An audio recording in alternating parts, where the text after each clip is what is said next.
Thanks for joining us today. I'm Brandon Dukeman here with Will Harvey, and this is the Wealth Junkies Show.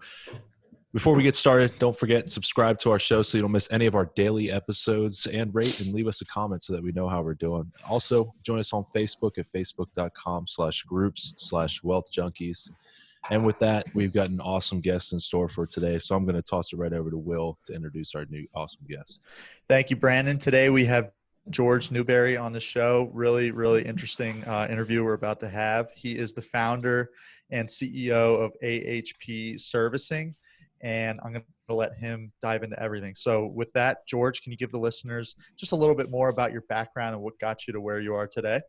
Sure. I'll give you a quick of how I got into real estate. I used to race bicycles when I was teen, mid-20s. I dropped out of high school. So I was out in 11th grade. I got a GED. My parents let me go when I was 16. And it was all because I wanted to try different businesses. But at that time I was racing bikes. So I raced bikes. I did it till I was about 25. I was in the 88 Olympic trials. And, I was trying to be big in the bike racing world, but big in the bike racing world, even though I got pretty far, I was getting, I was making like less than 20 grand a year. It really wasn't very profitable unless you're Lance Armstrong. Right. And I wasn't really willing to do drugs. So it was tough to, sorry, I couldn't help but throw that in there. I love that. To be honest, right? So yeah, but people were experimenting then. In fact, I did some races with Lance. And so I was 25. I realized, hey, no college education. Hey, I didn't even finish high school. I'm pretty good at bikes, pretty good, very determined. And one of my teammates' girlfriends was a loan officer, and she always had a nice car, seemed to be doing pretty well. So she helped me get a job, get her job actually as a loan originator, working in a phone room, originating mortgages. And this was 1990. And that's how I started. And there's been a lot of, since then, there's been there was a fairly large rise, a massive catastrophe. And since then I've been on another rise. It's been albeit a little bit slower than the first one. Right now I run a company called AHP Servicing, which crowdfunds the purchase of defaulted mortgages from banks and hedge funds. And when we own the mortgages, we then work with the families to try to come up with consensual solutions. If they want to stay in the home, we share some of the discount with them and get them to stay in the homes. If they don't want to stay in the home, we offer them cash to sign a deed in lieu. Whatever happens, we're looking for a fast consensual solution. And we started a servicer because we were so dissatisfied with all the existing mortgage servicers that we wanted to do it on our own. And now we do it for our own loans and for those held by others. Wow. So that's kind of a mouthful, but that's how I started real estate and how I am here today. Okay. When you were racing the bikes, was that BMX or was it more what Lance Armstrong? What Lance Armstrong road racing? I was long road races. Actually with Lance, I was in the Spenco 500, which is a 500-mile bike race in Waco, Texas, in '88. It was televised on ESPN. I think it's still on YouTube, and I was fourth. Lance was in the relay race. Yeah, so that was wow. Was he that was before he got really big, right? Yeah, he must have been. He was really young then. I think he was 17 or something like that. Okay. He was still. Everyone was already talking about him though because he showed huge promise. Yeah, I'll bet. Very wow, that's cool. So how did you? I know before we started the show, we were talking about how you got into real estate and bought your first property. So can you talk a little bit about that and then how it progressed into what you grew it to? Sure. So I started, I was a loan officer and I started making loans. I was a loan originator, and within 6 months I was a top producer. And basically I figured out that if I got there when the doors open at 8 o'clock and I stayed until they closed at 8 o'clock and stayed at my desk as much as possible, I get the most phone calls. As a result, I could make more money than everyone else. And other people would say, hey, I got to go to lunch. I'm going with my wife to the doctor, whatever, take half day off. I wouldn't take any time off. I'd always be on the phones, just getting the calls, setting the appointments. It was commission only, but I was doing pretty well. After 6 months, I was promoted to loan officer. Then I was promoted to branch manager. And then I decided to start my own company in '92, which was Sunset Mortgage, which is still around. Here it is, what is that?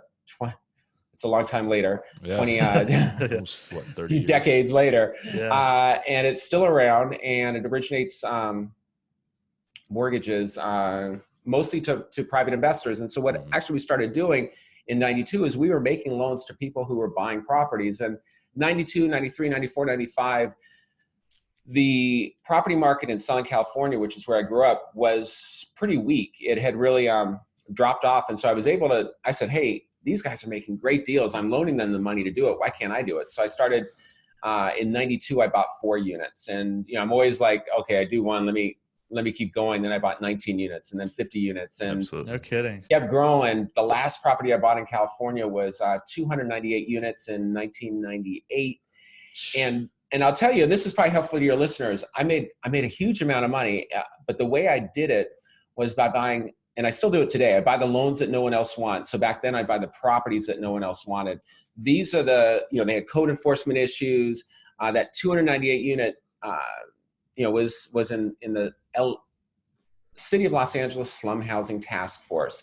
And as an example, It was in the hood. Yeah, it was a rough property, but these things, the banks, you have these big banks and they're just completely ill-equipped to handle the local problems and deal with the city inspectors, plumbing inspectors, local task force and stuff like that. They just can't handle that. So eventually they sell these properties really cheap. And I figured that out. And over time, I just would buy the bigger and bigger problems, but at, big discounts. And when I turned them around, which I was pretty good at doing, I was able to make a lot of money. So it became fun. It became a game. And I'll give you an example, that 298 unit. So City of Slum Housing Task Force was on it, and they had been on it.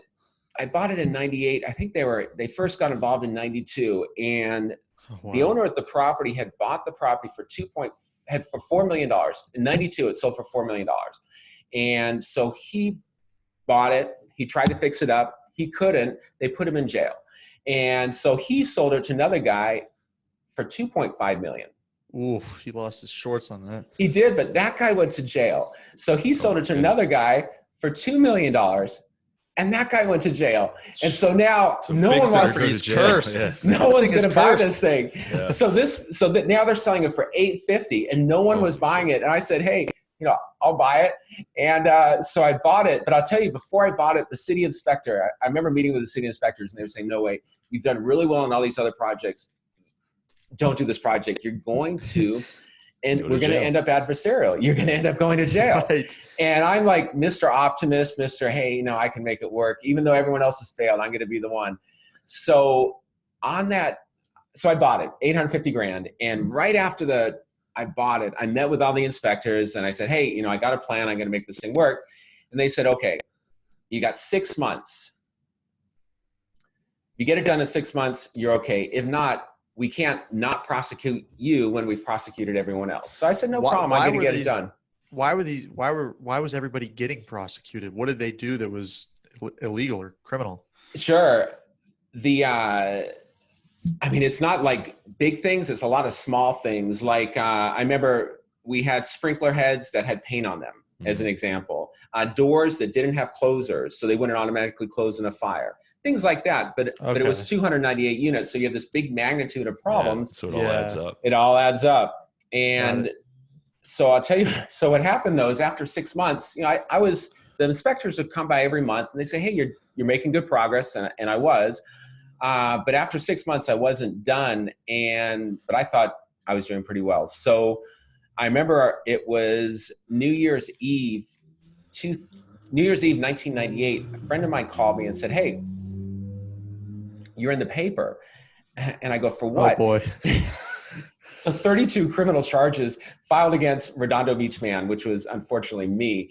And I'll tell you the first thing, and this was in the Los Angeles Times, so it's hard not for anyone in LA to notice it. The first thing I thought of was my parents. So I was thinking about my mom, like reading her paper with a cup of tea in the morning, and she'd be like, oh my goodness, what happened to my son? Spit out her coffee. Fall off her chair. Right. So I lived about 5-10 minutes from my parents. I drove there as fast as I could, and I saw the paper. I grabbed that section out of the paper, and that was it. They didn't know about it until a long time later, that I was actually in criminal trouble. But That's so funny. I know, it it was at the time it was devastating because I didn't know I really am going to go to jail or whatever. But I'll tell you, I got a hold of my attorney. He talked to the city attorney, and they said, okay, well, we know he's been making good progress, but we can't selectively prosecute, but we'll allow him to continue as long as he makes good progress. He's got to do two things. He has to pay a $10,000 fine. Totally fine with that. And then I'm on summary probation. And my attorney told me this, and I'm thinking, oh my goodness, I have to go to probation like every week. But summary probation basically means that it's the lightest form of probation. As long as you don't get in trouble for 3 years, then they actually said my record could be exonerated. So it got rid of my criminal record. So 11 months later, so see how I'm always the optimist. I thought I'd get it in 6 months. It actually took me 17 months. But 17 months later, we had to get 1 day, and I failed this 2 times, but on the final day, the inspectors all came through, and this is like plumbing, electrical, building, health, fire. They all have to come through a 298-unit building, and on 1 day not find a single violation in the property, which I tell you was really tough. Yeah, but we got it. And so it was just before Thanksgiving. I took a week vacation like right after that and said it was a huge relief. And then I sold the property for around I made over $1 million. So I was I was saying, okay, it was a mixed blessing. I made some good money, but I was completely emboldened thinking that, hey, if everyone else failed, I can buy it, and I'm going to be the one that gets it right. And you kind of think you have the Midas touch, right? Exactly. Yeah. And that was, as you'll see here later in the story, kind of proved to be my undoing. But for a while, it worked out well. I started saying, okay, I'm going to buy, what other bigger problems can I buy and solve? And right after that, I bought 233 units in downtown Kansas City for like 1.6. I mean, that sounds like a joke. I don't mean to cut you off, but I just want, before we get into everything else, how are you paying for these? How are you coming up with the funds? Sure. So I was making good money when I made pretty good money. So when I started as a loan agent, as a loan originator, which is basically someone in the phone, after 6 months, I was making $5,000 a month, which I thought, that was really good. Yes. And again, this is like almost 30 years ago. And then once I became branch manager, I was making like $10,000 a month.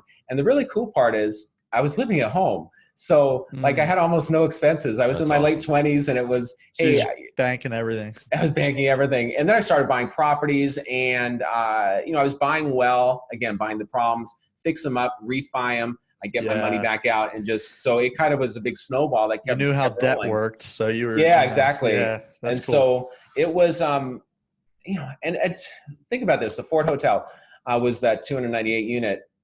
No one wanted to buy it. No one for sure would finance it. So the guy, I remember, I bought it for $850, but I put down $200,000, and the seller financed $650, and so that was.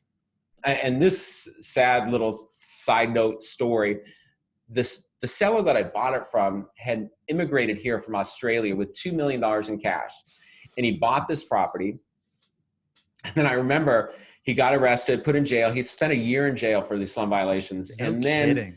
Yeah. And then I remember the police brought him back into the office. He had to retrieve his belongings from the safe. And so he got a note from me for $650, got $200,000 cash, and then they deported him. And so he comes in with $2 million, goes back with less than half of the money, and spending a year in jail. So obviously he was from Australia, not a very good immigration story. Yeah, that was pretty sad. I'm sure he stayed back in Australia. I'm not going back to the U.S. anymore. Forget that American dream. That's wild. Yeah. So you said you were in your late 20s at this point? Yeah, late 20s. So at 98, I was 33. So actually, I started in business in real estate 1990. I was 25. So I bought my first real estate 27. By 33, I had about 500-ish units, and kept growing. So tell us about the next property after that one where you thought you had the Midas touch. Tell us about kind of the progression from there. So then things worked out. So I bought this property in Kansas City called Pickwick Plaza, 233 units, downtown Kansas City. They had 8 murders there the prior year. So that's like, I'm there, I'm buying it. And no one else wanted to buy it, but I bought it. And I did something that over time, the media really, I got positive media for. I'm super cheap. Well, then I was super cheap. Now I'm just cheap. But I'm living in LA, and I don't want to I don't want to spend a time on a hotel when I'm fixing up a property. So I fixed up a unit at this building that's in the midst of chaos, and I moved in. And that's obviously like big news to the media, but really it's because I was cheap. But I moved in. It's a great idea, though. Yeah, it gives you a good vantage point. You were like, I'm going to live with the tenants and fix exactly this thing up.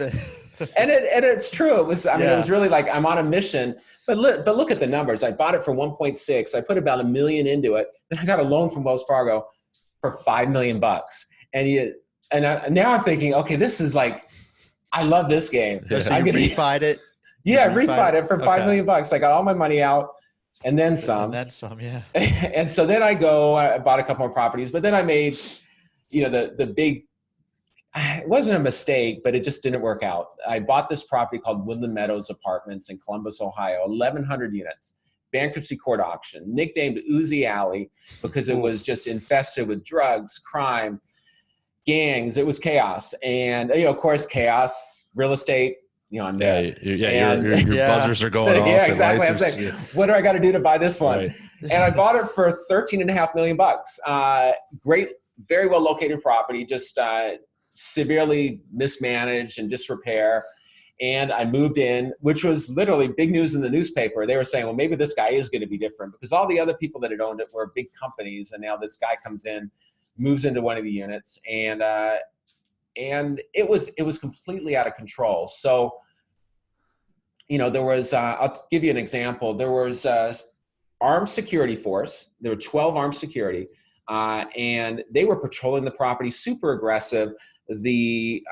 Most of the tenants were a minority, and they almost like stirred up trouble, it seemed. In fact, even worse, they had a jail on the property, which is in the management building. Not a good sign. Yeah. I remember walking in, I go, wait, what is going on? There's this African-American guy inside, like behind the bars in the property. And actually, I lived on the third floor. And this first floor, they had the security office with the jail. Wow. I said, we can't have this. I don't know what the kid did, but let him go. And so, and they basically did a citizen's arrest, put him in jail, and then they called the real police, and they come and take them away. And this was just aggravating. It was us against them. No one respected them. And so I fired them all. And I created a community patrol, which was me, the manager, residents of the property, and no one was armed. And we were just trying to get people to do the right thing. And that what we would do is we'd walk around the property, and there'd be huge throngs of people on each of the corners. And this was 52 acres, 122 buildings, just massive. And, we'd ask them to move, and they would say, okay. And they kind of like move. They moved to another corner. Right. And then like an hour later, hey, we got to move. And they moved back to the corner we were at. And they'd always say the same thing. They'd say, hey, give me a job. And we were like, maybe. We couldn't think of like, what are we going to do? But there was just so many people there, so many people out of work. And finally we said, well, what if we do give them jobs? Because we had like 200 people a day there working, doing construction, doing the rehab. So, and we were spending millions of dollars on the rehab. So why not require that all the contractors treat these hire residents as apprentices, as demo workers, as entry-level positions. Yeah, just some unskilled labor. Yeah, and so cool. Yeah, so we said, hey, let's do this, but we don't want to like tell them to hire them and then nobody shows up, or no one's like, they show up one day and they stop working. So how's this going to work? So we said, okay, here's the idea, and it was in retrospect, it was a pretty good idea, and it worked well for quite some time. We said, okay, when we're on the corner, they say, give me a job. Okay, we'll give you a job, but here's what you got to do. You got to show up at the community center, which is right in the middle of the property. And we're going to have a class there. You have to show up every day, 2 weeks straight. If you show up on time and stay the whole time, we guarantee you get a job. And so at first, like, it was literally like 3 people showed up. But they went through the 2 weeks. They showed up they listened to speakers. We'd invite different speakers and the contractors to show them different trades, expose them to different things. And at the end of 2 weeks, they all got jobs. And so word traveled really fast. And like second or third class, we were all of a sudden had like 40, 50 people in there. And we had to start a waiting list for all these people that wanted to go through the program and get jobs. And whereas initially people were showing up dressed very casually, pants sagging, stuff like that. After a little while, people were showing up like they were going to church. They were really out there to like impress. And we started getting speakers, like city council people would come out and tell their stories of overcoming hardship and different job opportunities for these people. It was really awesome because you see this transformation of people, but what it turned into was a transformation of the property. The property went to being a huge success story, got a lot of positive press, and even some of those people who started working through our program, we called it the Teach program, they eventually started their own companies. So now, no kidding. Yeah, they started, and some of them are still in business. It's so cool. That is cool. Yeah, so that's really it proved that given the opportunity, people can really, some people take advantage of it and change their circumstances. And it really was a success story. But it lasted I bought the property New Year's Eve, 2001 or two, now I forget. But an ice storm came through about 3 weeks after we finished the property, completely renovated, over 80% occupancy, major cash flow. It was beautiful, and it was awesome. Good tenants. Yeah, the people were paying. We were right near the airport, and I knew this is the day that I knew this property had completely turned around, because no one who could afford better would have lived there before we took over, and even for quite some time after. But a flight attendant for Southwest Airlines came by to apply for an apartment. She looked around at the property. She looked at her unit. She said, "I'm moving in." And we were saying, okay, I mean, we've definitely turned a major corner. That's awesome. These are people that are just saying this is a great place to live, and it was very conveniently located and whatnot. So, but within a couple of months after finishing the property, hitting 80% occupancy, Christmas Eve, 2004, the largest federally declared disaster in Ohio history struck. And it was an ice storm, which just decimated our property. Ours was one of the most impacted properties. And here's what happened is that an ice storm, and I'm from California, I didn't even know what an ice storm is, but an ice storm went through, it knocked out power to 60% of the city of Columbus, including all of our property. The power stayed out for 4 days. And during that time, the temperatures were below zero. I think it was average like -8. And so without any power, all our boilers, we had this kind of older boiler heat system that went and pumped hot air through all the units of the complex and kept them warm. So without electricity, the boiler stopped working. Below zero temperatures, all those pipes started freezing. Oh. And so we had no electricity, no heat, and no water. And we had thousands of people living there. And so literally a true disaster, and to the point that the Red Cross opened a shelter right across the street at the church, several days later, once the power started getting back on. We called the insurance company. They came out, and I remember they sent a junior guy out, and he said, "Hey, I got to call my supervisor." And he left. And then a couple of days later, we were told that, "Hey, your claim," even though we had $50 million in insurance, we were told that your claim is denied because you needed to have boiler endorsements, which would cover the boiler malfunctioning. And they were arguing that all this damage was caused because our boilers were malfunctioned. And trees were down across the property, trees were in the buildings. Mm-hmm. But the worst was yet to come. What happened is, as the temperatures warmed up, all that water, all those pipes started bursting. Mm-hmm. And so this water, we have these 3-story buildings that just started flooding into the first floor units. Almost every building in the complex was impacted. And these first floor units, these were these kind of subterranean units where the windows are kind of at ground level. So the water, it was truly a disaster. Yeah. And that's just after you remodeled or renovated exactly. the whole even worse. Place. Yeah. Oh, my goodness. So really bad. And now we have the insurance company saying they're not going to cover it. So I called my attorney, said, "What are we going to do?" And he says, "Hey, they're going to pay you. This is just," I didn't know this, but big insurance companies, when you have a massive claim, which ours was going to be in the tens of millions of dollars, they will not pay it strategically, wait for you to sue, and wait for you to get financially exhausted. And at that point, they will settle with you at some discounted amount. And that's just their strategy. That's and crazy. I know it's terrible. I had no idea that I was walking into this. So once my attorney said, hey, you're going to get covered, you're probably going to get a settlement eventually, I was thinking, okay, I'm good. I'm going to borrow money on all these other properties I have across the country and use that money to fund the renovations of this property, to restore it from the devastation. And then eventually I'll get the insurance settlement. I'll pay off all the loans. I'll be great.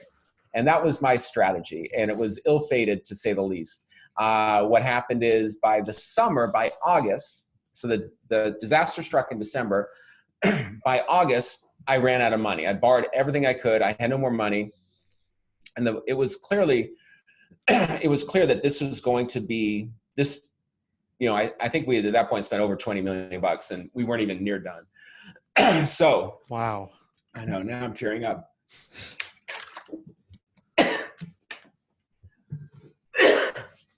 No, seriously, it brings back bad memories.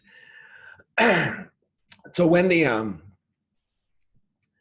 ran out of money, we had this that's just to go from, it almost would have been better if the property was not functioning well, because then it would have been just like, well, what the hell, it wasn't doing good anyway. But the fact that you turned it around completely and had the flight attendant come in there and it sounded like a great property, that's like salt in the wound. Yeah, it was just devastation. I got a commendation from the Ohio House of Representatives for turning around the property, and all of a sudden it was like, hey, this, it's gone. And I was saying, okay, no matter what, I'm going to turn this thing around. I'm going to bring it back to where it was. But I exhausted myself financially. I just couldn't do it. And fast forward, I didn't know this, but eventually I wrote a book called Burn Zones about everything that happened, because over time I did do what was expected.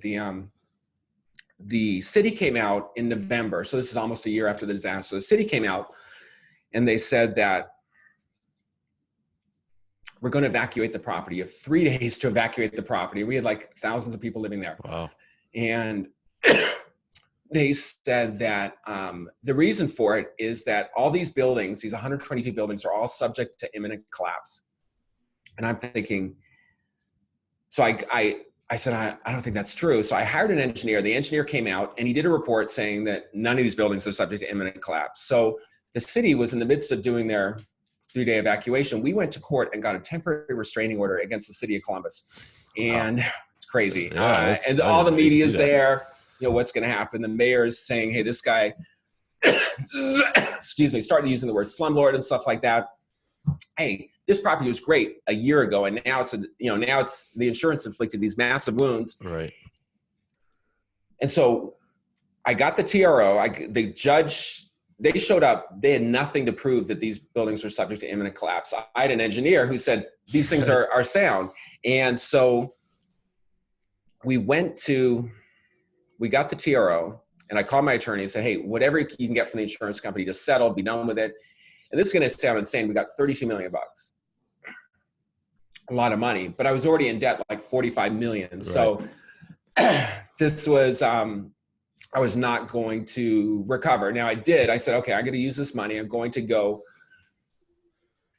bring 200 people back per day, work on this property. And I got about 2 months in, and the court had appointed a monitor to monitor the progress. The monitor was telling the court that, hey, this guy's way ahead of progress, making extraordinary progress.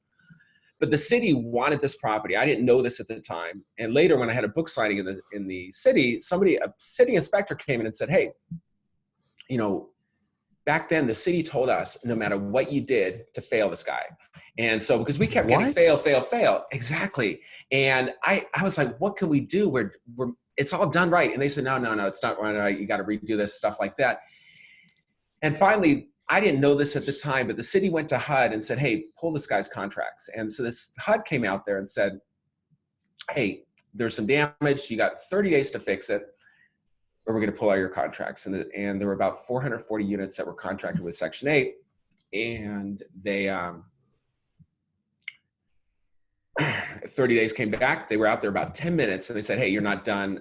We're terminating these contracts. And I went to court. I went back to court with my attorney. I said, hey, we have a 6-month plan to fix this property way ahead of schedule.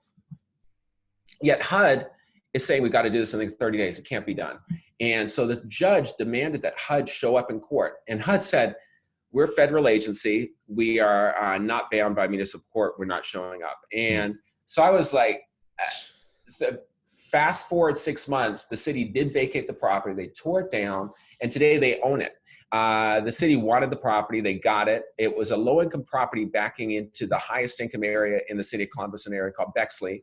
And they wanted that property, and now they have it. They built a high school on it. I think at the time they had these big dreams of a commercial development there, but the market crashed a few years later, so that never came to pass. But they own it, and I guess it sounds cliche to say that you can't fight City Hall, but I tried. Yeah, but it is. It's small town mentality.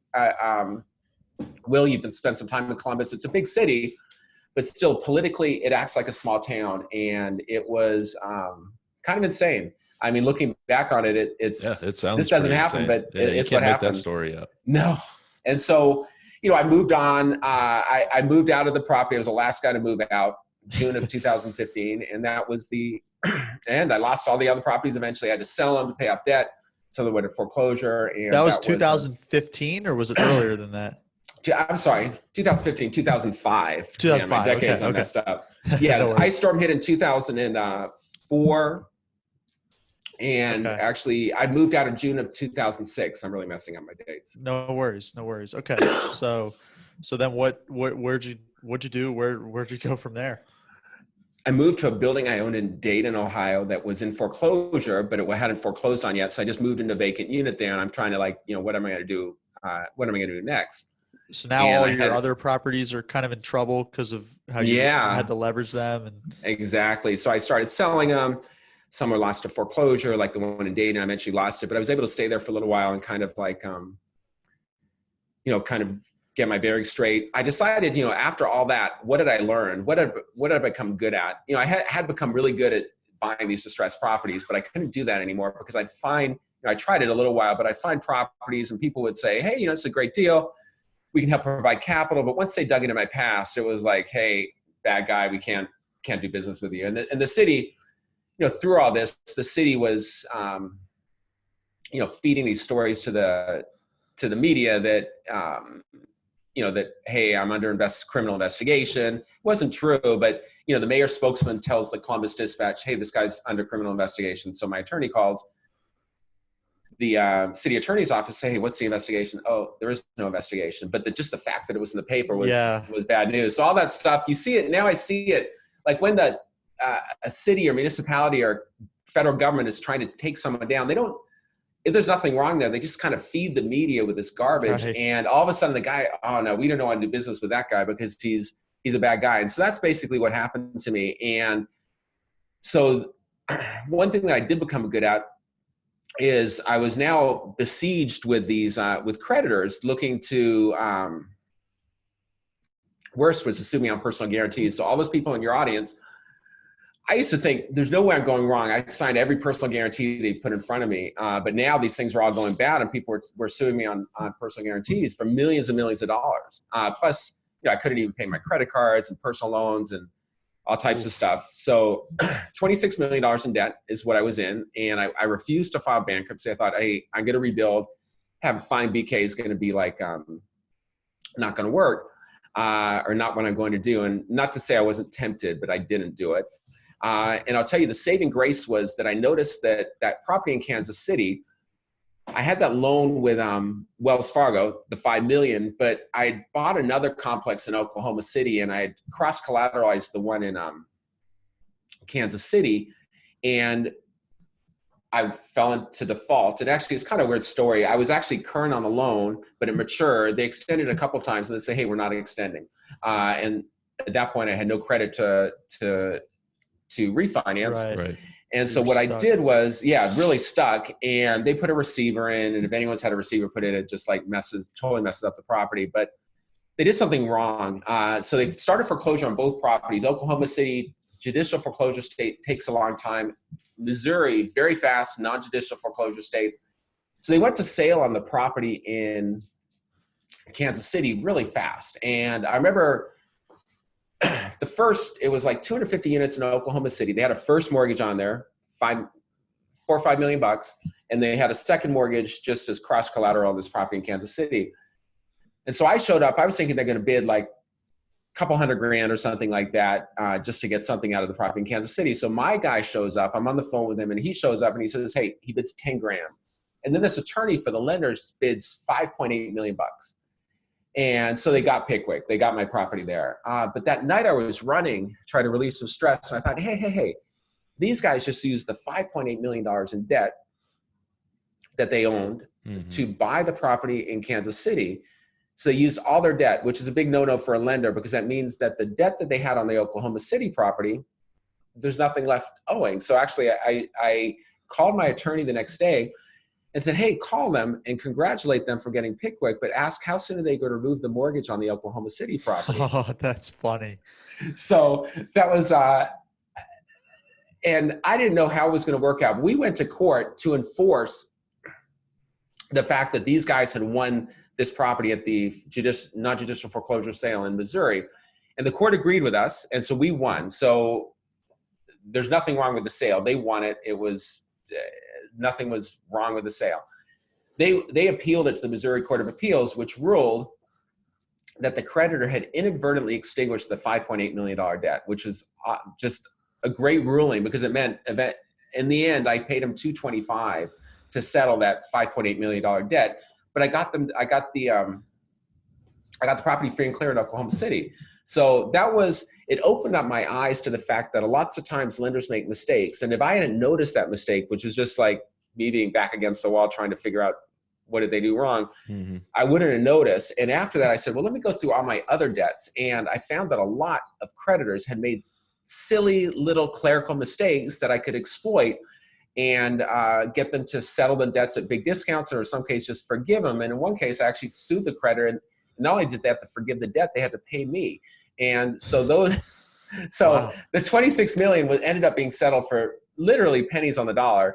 And so I ended up writing 2 books. I wrote a book called Burn Zones, which gives the whole story of how I made a lot of money, how I lost a lot of money, and how I rebuilt, and all my lessons learned along the way. And then I wrote a second book called Debt Cleanse, How to Settle Your Unaffordable Debts for Pennies on the Dollar. And basically the strategy there is to look for errors that creditors make all the time, and then use that as leverage in order to sell the debts at discounts. So that's my life story. I'll write that down. That sounds like a good book. Mean, but today you've bounced back. You've got other successful businesses going on. Can you touch on a couple things that you're doing now that are going well? Yeah, sure. So I learned a lot from that period in my life, and that for better or for worse, it kind of defines where I've gone. I became very good at settling debts with creditors. And when the housing crisis hit in 2008, I started a company called American Homeowner Preservation. And what we did, and what we do still, is we purchase pools of defaulted mortgages from banks at discounts, and predominantly in low to moderate income neighborhoods, which is where all the big hedge funds don't want to buy, the home that has a value of $50,000, that has a mortgage of $100,000. They just don't want to mess with it. So those are sold at much greater discounts. I'm able to buy those, work directly with the family, and if they want to stay in their home, we find ways to keep them in the home. If they don't, we offer them cash. They sign a deed in lieu, and we get the property back in the market. But that's what we do. We've learned that if we can do that fast, we can achieve fast consensual solutions. It can be very profitable, and that's what we've done for the last 12 years. We started crowdfunding in 2013. Our last fund, we raised over $40 million online. Wow. Crowdfunding. Yeah, so it's crowdfunding for us has worked just extremely well, and we've generated a great returns for investors. Last year, 2 years ago, we decided to start a servicer. So it's AHP Servicing, which we're now a nationwide mortgage servicer. I also started a law firm called Activist Legal after I discovered that in Washington, D.C. is the one jurisdiction in this country that allows a non-attorney such as myself. In fact, it's kind of funny. A non-attorney who also only has a GED, who didn't graduate high school, can be a partner in a law firm. So I'm a law firm partner in DC, and we have a law firm which, through co-counsel relationships in about 40 plus states, can help creditors with foreclosure, bankruptcy, evictions. And what we do, though, is we use the same approach. We're not there to, hey, we want to foreclose you out of your house. It's like, hey, what can we work out in order to achieve a fast consensual resolution for both our client, who is the creditor, but also the homeowner. So that's what I do. So essentially, if I have a $300,000 mortgage and I'm behind on it, you'll come in and you'll just give us an example. Sure. You'll essentially, whoever holds the paper on that, whoever holds that note, you're going to go to them and you're going to offer them something way less, right?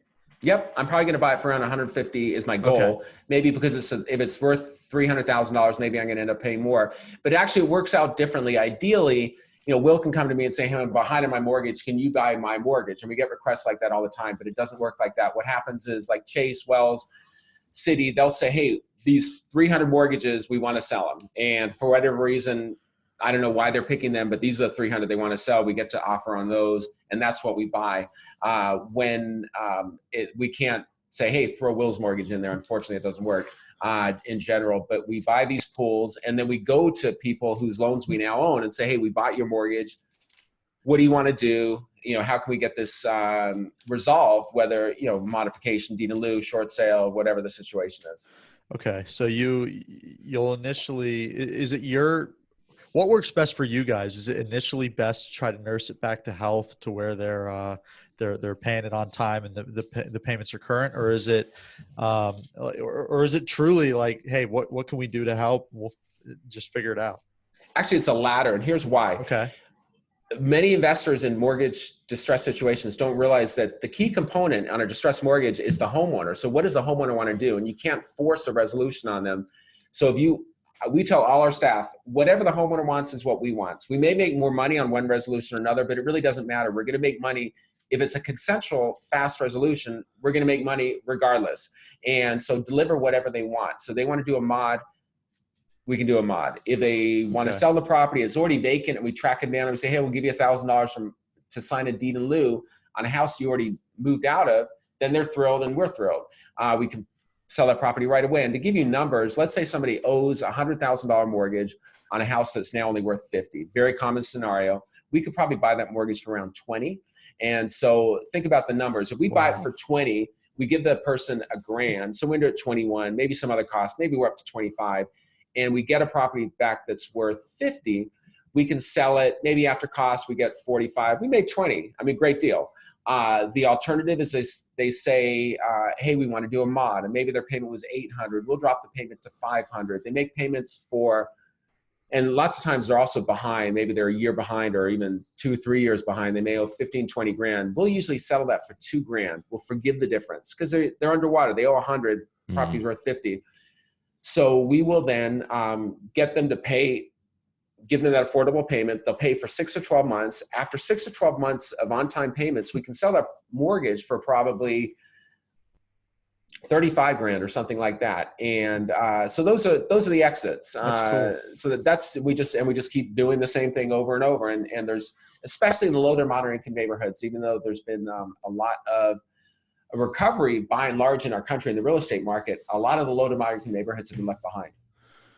Yeah, that's awesome. That's a great story. I mean, you going from racing bikes to loans to buying your own property, losing a lot of money. Yeah, exactly. To helping people out. That's awesome. But George, I think we're gonna jump into our moments of truth section. It's awesome. The same 7 questions that we ask all our guests, and the first question is coming up with: who is your success role model? I always like people who have triumphed over tragedies, and I love those stories when I was a kid. And I didn't realize that I eventually would be one of those stories. But that's my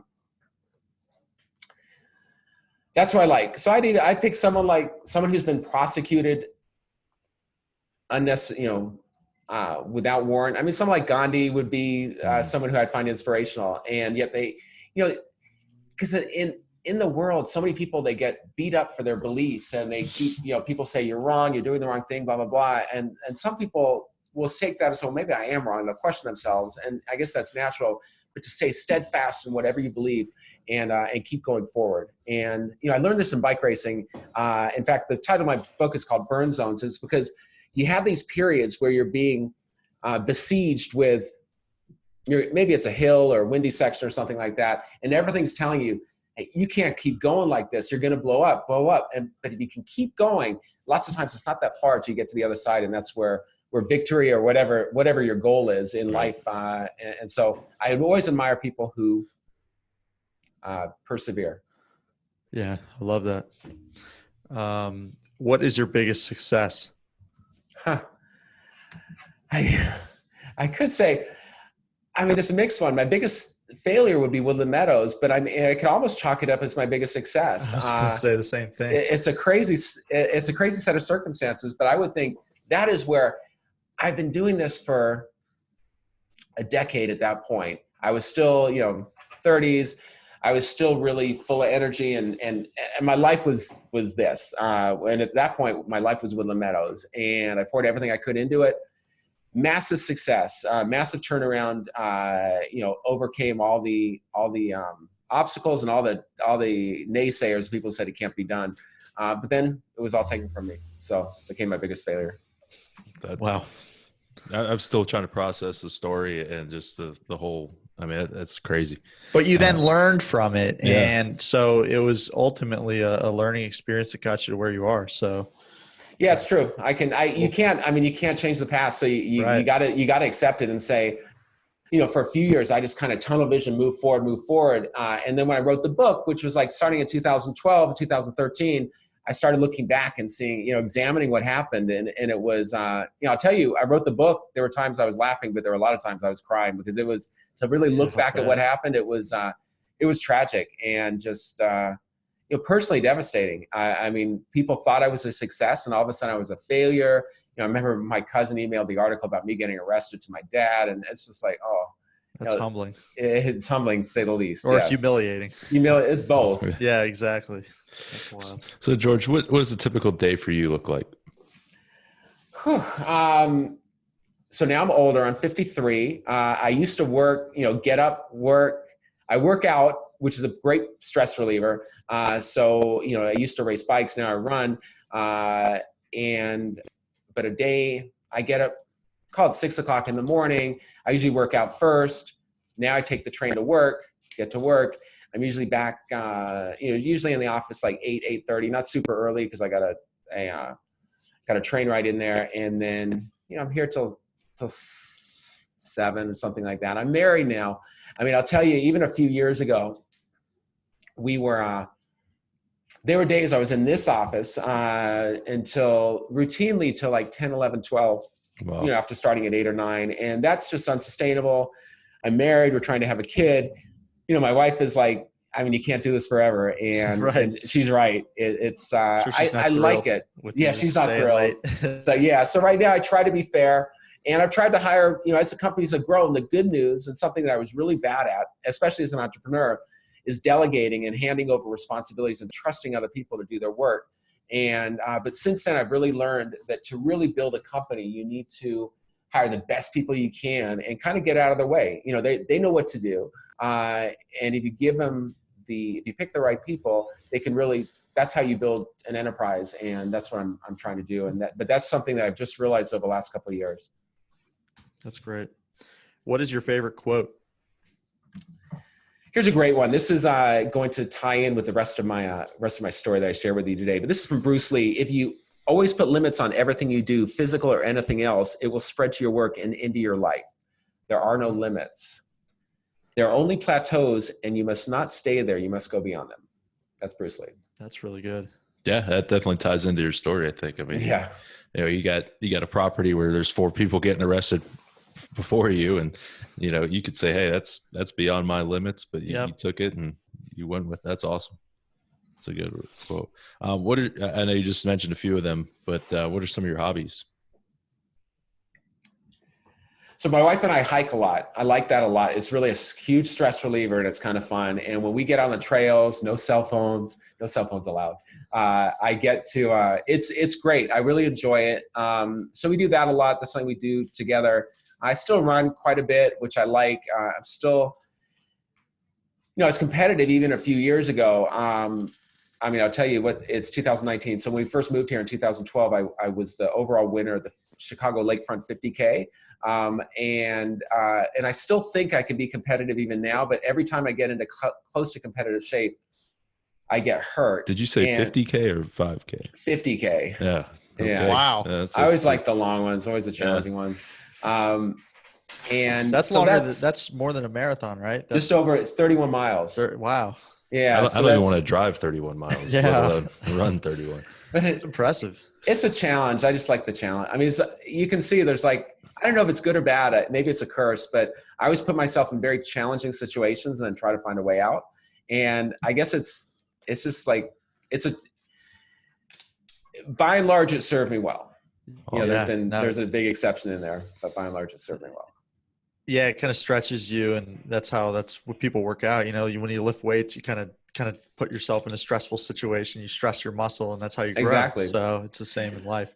Yeah, and you never know the question, I think for everyone to ask is, what are your limits? We all think, well, I couldn't do more than this, whether it's in business, physical, I couldn't run more than a marathon. Well, maybe you can. Or what happens? This is what was always fun to me. Okay, well, you get to 25 miles and you're still running. Okay, and then, so what happens if you go to 30 or 35 or 40? Longest run I've done is 50 miles, but you keep thinking you're in uncharted territory, and you're thinking, what are you going to collapse? Are you going to have a seizure? What's going to happen? And the reality is the limits of all of us are so much greater than what we think they are, what we perceive them to be. It gets uncomfortable, but do you actually get more and more tired the longer and longer you run? Or is there a point where you I actually feel better at 40 than I did at 30? And why is that? And it's same in business. We all think, well, I got to stick to buying houses. Well, what if you do buy a 100-unit apartment building or a 1,000-unit apartment building? Where is your comfort?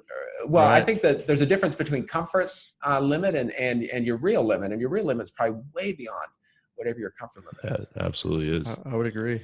What's the best business book that you've read?